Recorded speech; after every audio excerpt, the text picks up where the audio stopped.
देखिए 2029 में भारत का प्रधानमंत्री मुसलमान होगा, फिर भारत के हिंदुओं का हाल पाकिस्तान के हिंदुओं से भी 100 गुना ज़्यादा खराब होगा। केवल हिंदुओं से कहता हूँ, हिंदुओं के लिए मेरा केवल एक मैसेज है कि हिंदू ज़्यादा से ज़्यादा बच्चे पैदा करें और अपने बच्चों को लड़ने लायक बनाएं, ताकि उनका परिवार तो बचा रहे। हम बातें करेंगे बड़ी बड़ी वसुधैव कुटुंबकम और सारी दुनिया और ये दुनिया वो दुनिया, मंगल ब्रह्मांड, और बस की हमारे कुछ भी नहीं, उपयोगिता को समझते भी हैं। आज हिंदू को यदि जिंदा रहना है तो उसे योगी आदित्यनाथ जैसे नेता चाहिए ही चाहिए, और ऐसे नेता कोई पैदा नहीं करता। नमस्कार आप सभी का। अभी इस समय डासना देवी मंदिर में श्री यति नरसिंह आनंद सरस्वती जी के साथ। अभी यहाँ पे 2 दिन पहले घटना हुई रात में। हमारे जो यहाँ के पुजारी हैं उनको 2 लोगों द्वारा उन्हें चाकू मारे गए और उसके बाद वो अभी यशोदा हॉस्पिटल में भर्ती हैं।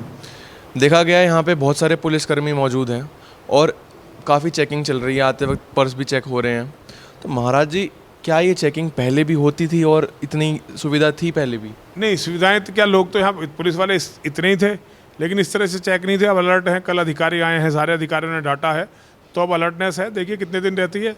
लेकिन कुल मिला के स्थिति ये है कि इस्लाम के जिहादियों की ताकत बहुत बढ़ गई है इस क्षेत्र में, और वो कहीं भी किसी को भी मारने में सक्षम है। तो उनके रुतबे से प्रशासन भी थोड़ा सहमा हुआ रहता है और आम आदमी तो डरा हुआ यहाँ रहता ही है। यहाँ आसपास के सारे गांव सारे मुस्लिम बहुमूल्य क्षेत्र हैं? सारे नहीं, लेकिन बहुत बड़ा क्षेत्र। देखिए जहाँ बैठे हुए हैं नगर पंचायत है, और ये 95% आबादी जो है मुसलमानों की है। तो ऐसी आबादी में रहना जो है हिंदू के लिए बड़ा मुश्किल है, और ये जो मंदिर है, इस मंदिर का सर्वाइवल का भी बहुत मुश्किल काम है। तो जो परसों कार्यक्रम हुआ था, अश्विनी उपाध्याय जी ने करवाया था वहाँ पे, तो एक हमारे उत्तम मलिक जी भी आए, उन्होंने कहा, जिन्होंने नारे कर लगाए, तो उन्होंने कहा कि हम नरसिंह आनंद जी के शिष्य हैं। तो क्या ये उसका गुस्सा है यहाँ पे जो निकाला गया है? नहीं नहीं, उसका गुस्सा नहीं है। वो बच्चा अच्छा बिल्कुल सही कह रहा था, वो हमारा शिष्य है, वो अपनी जगह सही कह रहा था, बिल्कुल ये तो बात सही है। लेकिन वो गुस्सा नहीं है। हमने तो मोहम्मद की सच्चाई जो दुनिया के सामने लाई है, कुरान की सच्चाई जो दुनिया के सामने लाई है, उसका इनाम है ये कि हमें कत्ल करना चाहते हैं। और किसी छोटी मोटी बात से, किसी धरने, किसी प्रदर्शन से हमारा कोई लेना देना नहीं है। अब तो पंडित जी, यहाँ पे जैसे 2 जो आपके साथ जो पुजारी जी थे, उनको क्यों एक तरह से टारगेट करा गया? क्या उनका क्या साजिश थी? और जो आए थे यहाँ पे लोग, देखिए जो स्वामी जी थे ना, नरेशानंद जी, वो कद काठी में, लंबाई में, चौड़ाई में लगभग मेरे जैसे हैं। मेरे थोड़े पतले हैं, लेकिन दूर से देखने में ऐसे लगता है जैसे मैं हूँ। फिर वो कपड़े बिल्कुल मेरे जैसे पहनते हैं, जैसे कपड़े मैं पहनता हूँ वैसे कपड़े वो पहनते हैं। गंजे भी हैं मेरी तरह, रंग भी मेरी तरह काला है उनका। तो ये बहुत कुछ चांस ये हैं कि मुझे समझ के उन पर हमला हुआ है। तो सिक्योरिटी में क्या चूक हुई है इस समय, जैसे देखा गया परसों, तो क्या किस वजह से ऐसा हुआ है? हर हर महादेव, हर हर महादेव।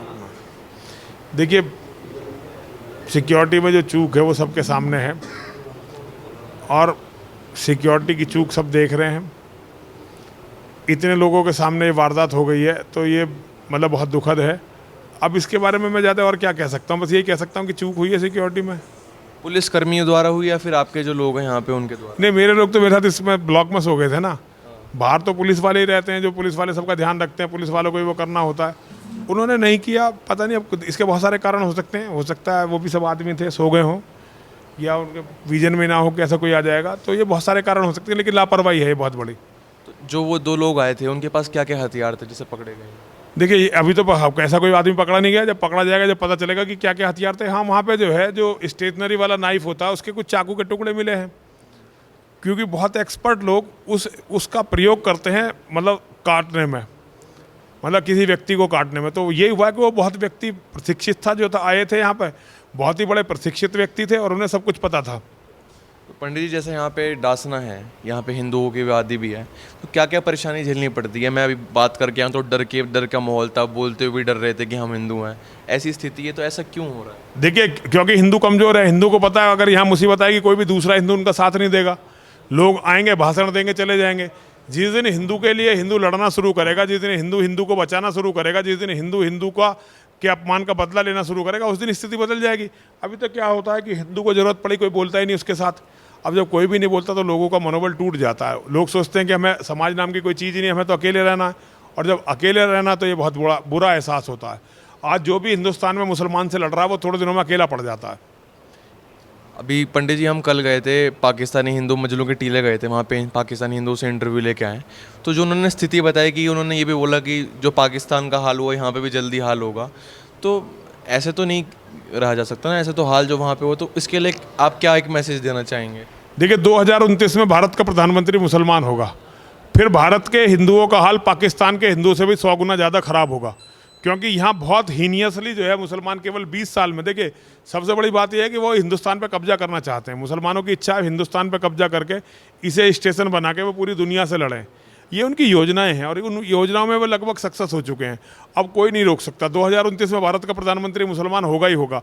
एक बार भारत का प्रधानमंत्री मुसलमान रहा, बन गया, तो यहाँ जो भी कुछ अच्छा है वो बहुत जल्दी समाप्त हो जाएगा और यहाँ केवल हिंदुओं की सड़ी गली लाशें रह जाएंगी, बदबू रह जाएगी और हमेशा हमेशा के लिए कभी भी न ख़त्म होने वाले हिंदुओं की अंतहीन दास्तां रह जाएगी, जिसके हर पन्ने पे कायरता की बू आएगी। पंडित जी, अभी हमारे घर, मेरे क्षेत्र में क्या कहते हैं, अर्थला गांव है, वहाँ पे जो अभी स्थिति हुई थी, वहाँ पे एक यादव परिवार के साथ हुई थी। वहाँ उस गांव में जाट भी रहते हैं। तो जब हिंदुओं की बात होती है तो वो सिर्फ अपने बिरादरी के लिए और अपने कास्ट के लिए लड़ते हैं। क्यों ये अभी भी क्यों चूक रहे हैं कि अपने हिंदुत्व को साथ में लेके चलें? क्यों ना एक मोटिव से काम करें? अगर वहाँ पे किसी यादव को भी दिक्कत आई है तो हम क्यों ना साथ में खड़े हो? ऐसा क्यों हो रहा है और इसे कैसे सुधारें हम? देखिए ये जातिवाद के कारण हो रहा है और हमारे नेताओं ने, हमारे जो नकली जो धर्मगुरु हैं, उन्होंने हिंदुओं को सच बताया ही नहीं। उन्होंने हिंदुओं को ये बताया नहीं कि हम किसी भी बिरादरी के हैं, लेकिन हम जो है आपस में भाई भाई हैं और मुसलमान हमारा शत्रु है। हमारे धर्मगुरुओं ने इस्लाम को पहचाना नहीं और इस्लाम को जिन्होंने पहचान लिया उन्होंने इस्लाम के बारे में पब्लिक को बताया नहीं। मैं भारत में पहला व्यक्ति हूँ जिसने इस्लाम के जिहाद को इतनी रंगीन, इस्लाम की पोजीशन आप जानते हैं क्या परिभाषा मेरे विचार से? Islam is a organise gang of criminals, या इसे ऐसे भी कह सकते हैं Islam is a gang of organise criminals. दोनों बातें सही हैं, ऑर्गेनाइज क्रिमिनल्स का भी गिरोह है और मतलब वैसा भी गिरोह है। तो इस्लाम को समझे बिना आप इस्लाम का कोई जवाब ढूंढ नहीं सकते। आप कह रहे हैं कि जागृति आ रही है, अच्छी बात है, लेकिन मुझे लगता नहीं कि हिंदू में कोई खास जागृति इस बारे में आ रही है। अगले साल इलेक्शन भी है, आपको कोई लगता है कि क्या ये कुछ काम कर पाएंगे? ओवैसी जी भी आ रहे हैं और योगी जी। मेरा कोई इंटरेस्ट इलेक्शन में नहीं है, बस इतना है कि योगी जी लड़ेंगे, योगी जी जीतने चाहिए, मैं ये चाहता हूँ। बाकी मेरा कोई खास जो है, मैं तो बहुत कम प्रभाव वाला व्यक्ति हूँ, मैं ज़्यादा जानता भी नहीं हूँ, ज़्यादा चीज़ों में लगना भी नहीं चाहता, मैं राजनीति की तरफ अब मुँह करके भी नहीं सोना चाहता। तो योगी जी कुछ मदद कर रहे हैं अभी आपकी? देखिए योगी जी, अभी हमारे यहाँ जो मामला पकड़ा गया था वो योगी जी ने खुलवाया पर्सनल इंटरेस्ट लेके, तो योगी जी मदद नहीं कर रहे वैसे तो, लेकिन हमारे साथ खड़े हैं, यही बहुत बड़ी बात है कि हमारे शत्रु वो देख रहे हैं। इतने मुस्लिम माफिया पश्चिम उत्तर प्रदेश में मरवाए गए या पकड़ के जेल में डाले गए, अगर वो सारे इस टाइम बाहर होते तो मेरा कत्ल कर चुके होते। तो योगी जी के बहुत एहसान भी हैं हम पर और हम योगी जी की उपयोगिता को समझते भी हैं। आज हिंदू को यदि जिंदा रहना है तो उसे योगी आदित्यनाथ जैसे नेता चाहिए ही चाहिए, और ऐसे नेता आप कोई पैदा नहीं करता, ऐसे नेता तो जन्मजात अपने अंदर गुण लेके पैदा होते हैं, शेर के गुण लेके, वही लोग धर्म के लिए कुछ कर पाते हैं। तो योगी जी के माता पिता ने जो अपने शरीर से एक बच्चे को जन्म दिया जिसका नाम अजय कुमार विष्ट था, अजय सिंह विष्ट, आज वो धर्म का सूर्य होकर सारे में चमक रहा है। तो इसके लिए हम लोग तो योगी जी के साथ हैं, बाकी चुनाव से हमारा और कोई इंटरेस्ट नहीं है। तो पंडित जी, जैसे देखा गया यहाँ डासना है, तो यहाँ पे क्या जो यहाँ के लोग हैं बहुमूल्य समाज के, क्या वो कोई तंग करते हैं? मतलब कुछ और परेशान, जब से ये केस एक्टिव हुआ है तो यहाँ पे पुलिस भी कर्मी रहते हैं और बहुत सारी सिक्योरिटी में तक, क्या उसके बाद भी परेशान करते हैं यहाँ के जो लोकल लोग हैं? देखिए परेशान तो वो करते हैं, उनका काम ही परेशान करना है, और वो सारे हिंदुओं को परेशान करते हैं। ये थोड़े कि मुझे तो कर ही नहीं पा रहे परेशान, मुझे तो केवल हत्या करेंगे, बाकी कोई किसी और तरह से मुसलमान मुझे पराजित या परेशान नहीं कर सकता। लेकिन बाकी यहाँ के रहने वालों को बहुत परेशान करते हैं, बहुत परेशानी है, मतलब हद दर्जे का अत्याचार यहाँ के लोगों पर है। तो वो, लेकिन वो लोग अपने आप बताएंगे, उसे मैं तो नहीं बता सकता। यहाँ पे अभी जैसे बताया गया जो मंदिरों की दीवार थोड़ी छोटी हैं जिसकी वजह से वो कूद के आए हैं, क्या आपको लग रहा है कि और क्या डेवलप होना चाहिए मंदिर में? आपको क्या बोलना चाहिए कि हाँ, सरकार नहीं तो लोग हिंदू क्या थोड़ी मंदिर में और क्या सिक्योरिटी बढ़ाएं, कुछ और होए, किसी से मदद मांगे तो जिसकी वजह से हम इकट्ठे हों और मदद करें मंदिर को? देखिए मेरा तो लोगों से यही कहना कि लोग इस मंदिर की मदद करें। इस मंदिर की लोग कम मदद करते हैं, लेकिन ये दिव्य मंदिर है। माँ महाकाली की भारत की सबसे प्राचीन प्रतिमा इसी मंदिर में स्थापित है, और भोले बाबा के अनन्य भक्त भगवान परशुराम जी ने यहाँ शिवलिंग की स्थापना की हुई है। तो मैं तो सभी हिंदुओं से कहता हूँ कि हिंदू यहाँ आएँ, हमारी मदद भी करें, हमारा साथ भी दें, और लड़ाई में अपने बच्चों के अस्तित्व को बचाने का प्रयास करें। तो महाराज जी, जैसा देखा गया अभी परसों जो घटना हुई है उसके बाद सिक्योरिटी और बढ़ा देनी चाहिए, तो क्या पुलिसकर्मी अब और एक्टिव हैं? देखिए, अगर एक्टिव रहें तो जितने हैं इतने बहुत ज़्यादा हैं भाई। इतने जितने यहाँ पुलिसकर्मी लगे हुए हैं, अगर ये एक्टिव रहें तो ये तो पूरे मतलब एक बटालियन के लिए भी उसे भी फोड़ फाड़ देंगे। और फिर अगर हमें आवाज़ आएगी, हम जग जाएंगे, तो हम भी बहुत कुछ देख लेंगे।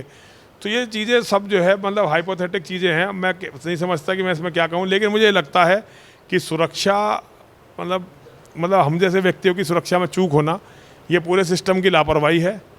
आज बड़ा आसान लग रहा है कि मेरी हत्या हो जाएगी और लोगों को कहीं राजनीति में मज़े आ जाएंगे, लोगों को कुछ वोट भी मिल जाएंगे, कुछ भी हो जाएगा। लेकिन मेरी हत्या के बाद पता चलेगा कि हिंदू का मनोबल कितना गिर गया। तो जी देखा जाए तो आप बिल्कुल सही बात कर रहे हैं सभी। तो एक लास्ट मैसेज जो भी लोग देख रहे हैं वीडियो को, हिंदू हो चाहे कोई भी हो, आप उनको एक लास्ट मैसेज दें। देखिए, मेरा हिंदुओं से देखो, औरों के लिए तो मैं कहता ही नहीं हूँ, मैं केवल हिंदुओं से कहता हूँ। हिंदुओं के लिए मेरा केवल एक मैसेज है कि हिंदू ज़्यादा से ज़्यादा बच्चे पैदा करें और अपने बच्चों को लड़ने लायक बनाएं, ताकि उनका परिवार तो बचा रहे। हम बातें करेंगे बड़ी बड़ी, वसुधैव कुटुंबकम और सारी दुनिया और ये दुनिया वो दुनिया, मंगल ब्रह्मांड, और बस की हमारे कुछ भी नहीं है। आज मैं हर हिंदू से कहता हूँ कि हर हिंदू कम से कम इतना सक्षम बने कि कभी भी उसके परिवार पर कोई बात आए तो उसे किसी की तरफ मुंह उठा के ना देखना पड़े, वो अपने परिवार की हर समस्या को सुलझाने में सक्षम हो। ये तभी होगा जब परिवार मजबूत होंगे। कम से कम 4 ही बेटे, 3 या 4 बेटे, 2 या 3 बेटी जब होंगी तभी परिवार मजबूत होंगे। और परिवार में जो बच्चा पैदा हुआ उसे लड़ने लायक बनाया जाए, लड़ने लायक बनाया जाए। ऐसे नहीं कि वो पैदा हो गया, अब बस पढ़ा लिया, पढ़ लिख के पैसे में खूब खेला कूदा और शादी कर दी, फिर उसने एक बच्चा करा। ऐसा नहीं, उसे संघर्ष के लायक बनाया जाए, मजबूत बनाया जाए। ये काम हम सब लोगों को करना पड़ेगा।